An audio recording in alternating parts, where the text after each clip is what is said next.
Good afternoon, everybody, and welcome back to RobMotive. I've got a list of a few things that I don't want to see in the 2024 Toyota Tacoma, things that are of no use, in my opinion, look bad, or are just crazy. Now, I don't know that I'm going to have a lot of choice because I will be getting the 2024 Tacoma, the hybrid version.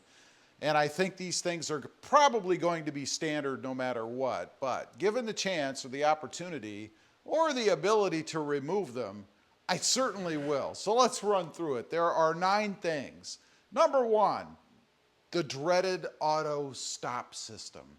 The start-stop. You know, when you pull up to a stop sign, stoplight, whatever, drive-through, and the truck shuts down. I hate that system. It's caused numerous problems with the Jeep Gladiator as far as the auxiliary battery. And hopefully, if Toyota must include it, which I'm sure they're going to, they won't set it up the same way as Jeep has with their system because it's horrible. All kinds of problems, failing batteries, check engine lights, I mean, you name it. I can't stand that system. Number 2, chrome. You know, I am a devout anti-chromist. Can't stand the chrome. If you like it, that's okay. It's your truck. Get what you like. But I would like to have the option to not have any chrome.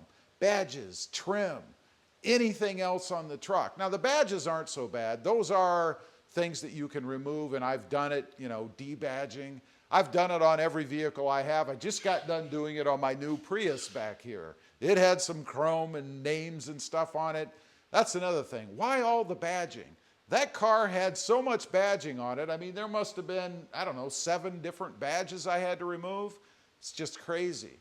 Chrome wheels, number 3.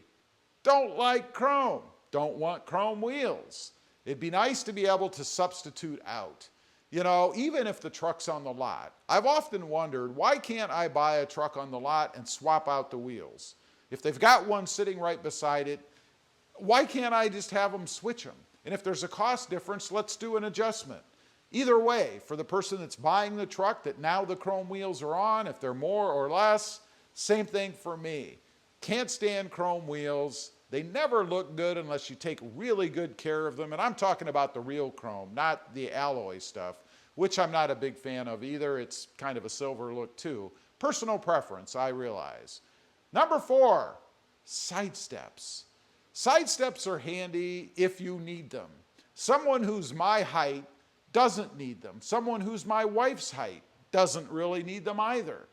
It's really a height thing, I think. If you're of such a height, a stature that you need to be able to crawl up into the truck with the side steps, that's perfect. But otherwise, they're typically in the way. I always found myself stepping over them. And it seems when you get into the higher trim levels, they always include the side steps. You can't get rid of them. You can take them off yourself, but you're going to pay for them and then sell them for pennies on the dollar afterwards. I know, I've done it a few times myself. Again, personal preference and need, really. I don't need them, I don't like them, I don't want them. And I think the truck looks much better. It looks higher without them. Next up, number 5, that front air dam. I don't know why Toyota has chosen to do this on a majority of the 2024 Tacoma trims, but they have. It doesn't look good. It makes the front of the truck look chunky. I'm sure it serves a purpose. It's for aerodynamics and fuel economy and all that stuff. But who leaves them on? They've even mentioned, or I've seen videos where the theory is that Toyota has made it very easy to take them off because they understand that people don't like it. It takes away from the looks of the truck.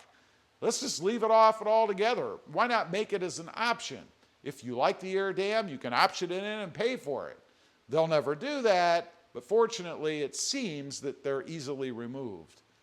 Number 6, the wireless phone chargers.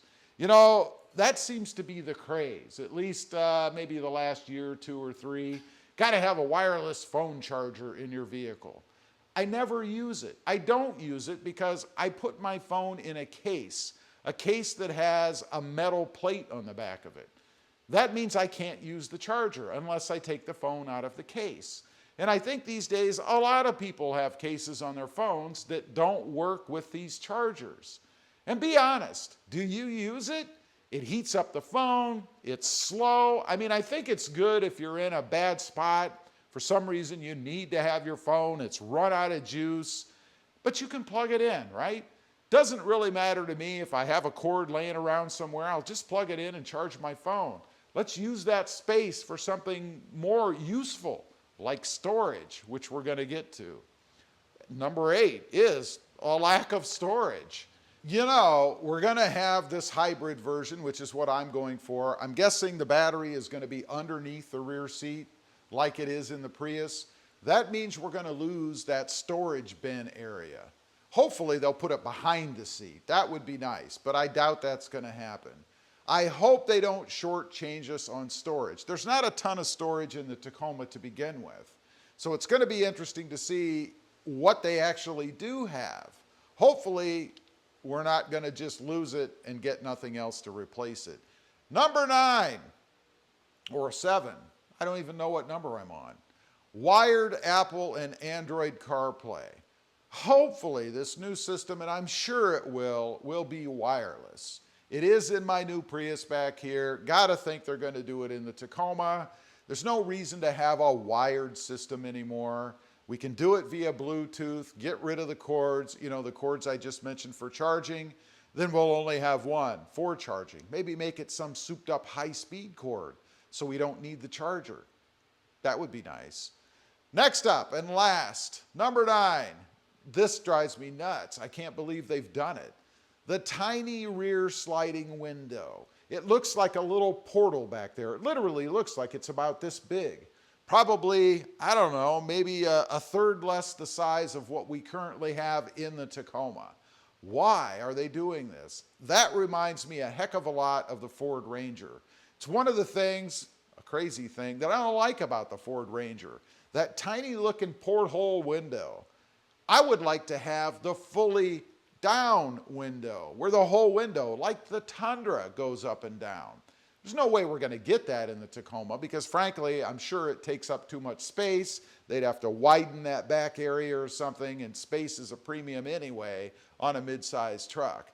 Why they couldn't leave it the same size that it is or make it even bigger? If we can't have the fully retractable window, why not give us a bigger window back there instead of giving us something smaller? I don't know.